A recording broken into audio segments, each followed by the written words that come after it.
আজকে আমি আপনাদের সাথে আমার একটা এক্সপিরিয়েন্স শেয়ার করব। সেই এক্সপিরিয়েন্সটা হচ্ছে, সাম্প্রতিককাল আমি একটা রেস্টুরেন্টে গেছিলাম কফি খাওয়ার জন্য। তা সেই রেস্টুরেন্টটা ছিল সাধারণ রেস্টুরেন্ট, একদিকে কফি সেন্টার আর একদিকে আপনার বিভিন্ন পার্টি সেখানে হয়, ছোটোখাটো পার্টি, গ্রুপ বাই গ্রুপ সেখানে বসে। তা সেটা একটা দিক, আর কফি সেন্টার তার একটা দিক। তা আমি যখন ওখানে কফি খাচ্ছিলাম তখন হঠাৎ দেখলাম যে উল্টো দিকে যেখানে গ্রুপ ওয়াইজ লোক বসে আছে সেখানে একটা খুব চেঁচেমেচি হচ্ছে, খুব চেঁচেমেচি শুরু হয়েছে। চেঁচেমেচি হতে হতে আমি মুখ বাড়িয়ে দেখলাম কি হচ্ছে। না, সেখানে দেখলাম যে একটা গ্রুপের মধ্যে হঠাৎ কোথা থেকে একটা আরশোলা এক ভদ্রমহিলার গায়ে এসে পড়ল, এবং ভদ্রমহিলা যথারীতি চেঁচামেচি, যেন একটা দারুণ বিপদ হয়ে গেছে ওনার, এরকম লাফালাফি দাবাদাবি করছেন এবং যথাসাধ্য চেষ্টা করছেন যে ওই আরশোলাটাকে যেন উনি তার গা থেকে ছাড়িয়ে দিতে পারেন, কিন্তু কিছুতেই তিনি করতে পারছেন না। এবং সেটা এমনই সহজে ছিল যে তার গ্রুপের যারা ছিল তারাও প্রত্যেকেই খুব আতঙ্ক হয়ে গেছিলো। সেটা যেন একটা পুরো যেন সেই যে তাজ হোটেলে যেরকম আতঙ্কবাদীরা হানা দেওয়ার পরে যেরকম একটা প্যানিক সৃষ্টি হয়েছিল, যেন অনেকটা সেরকম একটা প্যানিক হয়ে গেছে।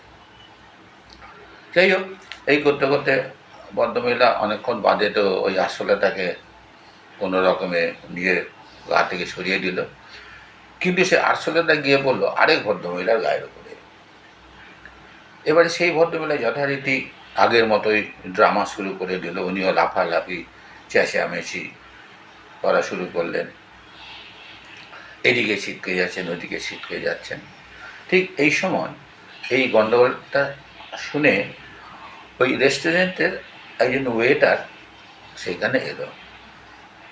রেস্টুরেন্টের ওয়েটার ওখানে দাঁড়াবার পরে ওই আরশোলাটা একবার এর গায়ে, তারপর তার গায়ে, একবার এর ওখানে, তারপর তার ওখানে পড়তে পড়তে হঠাৎ ওই ওয়েটারের গায়ে এসে পড়ল।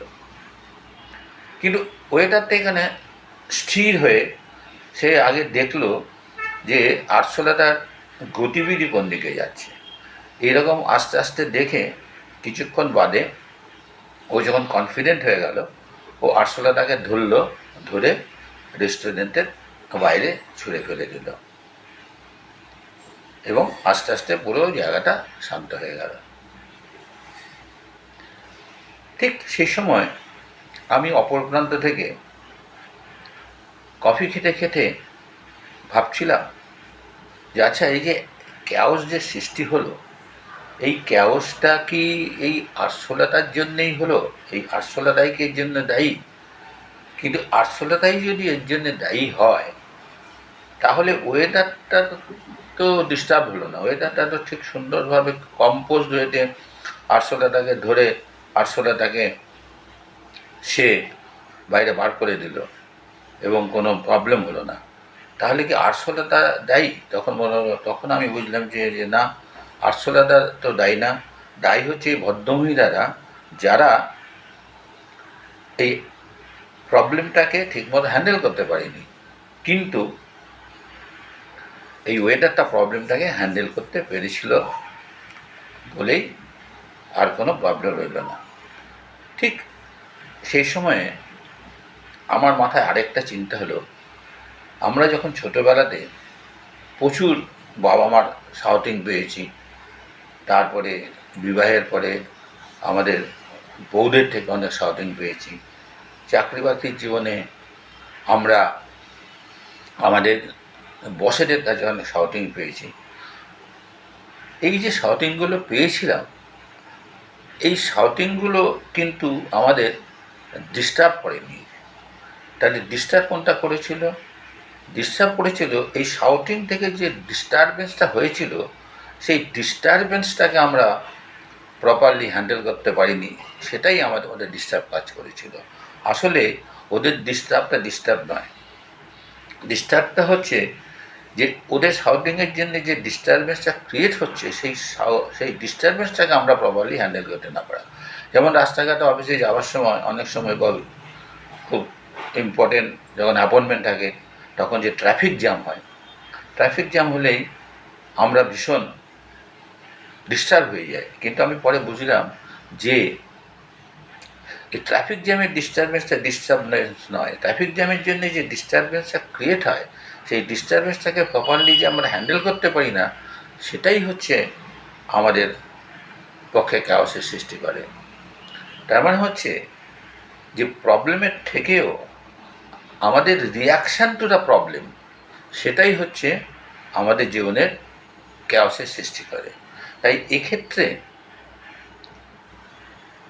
যে ওয়েটার সে কিন্তু রেসপন্ড করেছিল, ওয়েদার সেই ভদ্রমহিলারা তারা রিয়াক্ট করেছিল, সেই জন্যে রেসপন্সটাই হচ্ছে আসল জিনিস, রিয়াকশানটা আসল জিনিস নয়।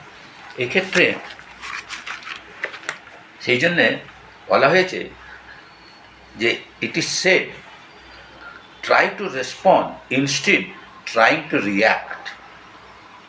Responding always entails the use of your mind, whereas reaction usually involves your emotion. Responding always keep you in control as you mindfully oversee what you want to say. Reactions are always instinctive, whereas responses are always well thought of, just and right to save situation going out of hands. It avoid cracks in relationship, to avoid taking decision in anger, anxiety, stress or hurry. আমার ভিডিওটা যদি ভালো লাগে তাহলে দয়া করে subscribe করবেন। ধন্যবাদ।